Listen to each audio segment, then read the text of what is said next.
Hello दोस्तों, आज आपको खांसी से निजात पाने के लिए सबसे सस्ती दवा के विषय में जानकारी मिलने वाली है। तो कृपया आप हमारे इस वीडियो में लास्ट तक बने रहें।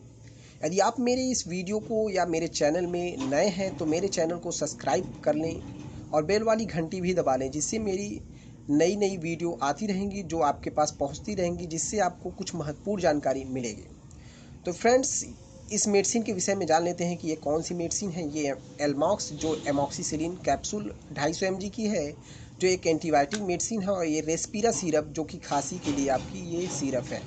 इसमें क्या क्या मिला हुआ है आप देख सकते हैं। एम्ब्रोक्साल HCl मतलब हाइड्रोक्लोराइड, और ये साल्बुटामॉल सल्फेट, और ये क्या है गफेनेसिन लिक्विड।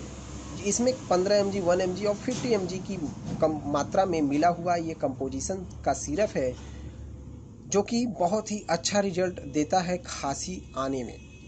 यदि जो पेशेंट जो जिनके पास पैसे कम हैं, वो इन सिरप का भी प्रयोग कर सकते हैं, जिससे उनको खांसी से निजात मिल सकता है। क्योंकि इसकी प्राइस आप देख सकते हैं 24 रुपये 14 पैसे, और इसकी प्राइस आप देख सकते हैं 23 रुपये 50 पैसे है।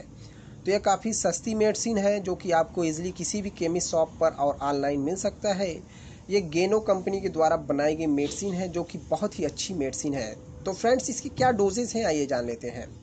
तो इस मेडिसिन को जो 15 साल से ऊपर या 12 साल से ऊपर जो लोग हैं और बच्चे हैं, उनको ये 10 ml सुबह दोपहर शाम 3 टाइम, इस कैप में लिखा हुआ है, ये आप देख सकते हैं। इस कैप में 10 ml सुबह दोपहर शाम 3 टाइम यूज कर सकते हैं, वो भी भोजन के बाद। इस कैप्सूल का भी प्रयोग आप सुबह दोपहर शाम 3 टाइम कर सकते हैं। यदि आपको काफ़ी दिनों से खांसी आ रही है, यदि कम दिनों से खांसी आ रही है, तो आप इस कैप्सूल का प्रयोग सुबह शाम भी कर सकते हैं। तो इसके कुछ साइड इफ़ेक्ट भी हो सकते हैं। तो फ्रेंड्स, इस दवा का प्रयोग करने से पहले इस साइड इफ़ेक्ट के विषय में आपको जानकारी हो जानी चाहिए।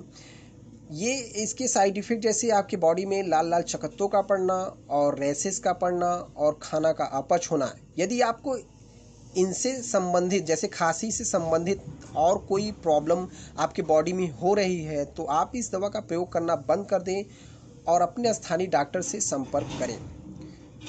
तो फ्रेंड्स, ये थी खांसी से संबंधित सबसे सस्ती दवा, जो कि आपको मिली है जानकारी। यदि आपको ये वीडियो अच्छी लगे तो मेरे वीडियो को लाइक करें और मेरे चैनल को सब्सक्राइब करें, और कुछ पूछना हो तो मेरे कमेंट बॉक्स में सेंड करें। आपने वीडियो को लास्ट तक देखा, इसके लिए बहुत बहुत धन्यवाद।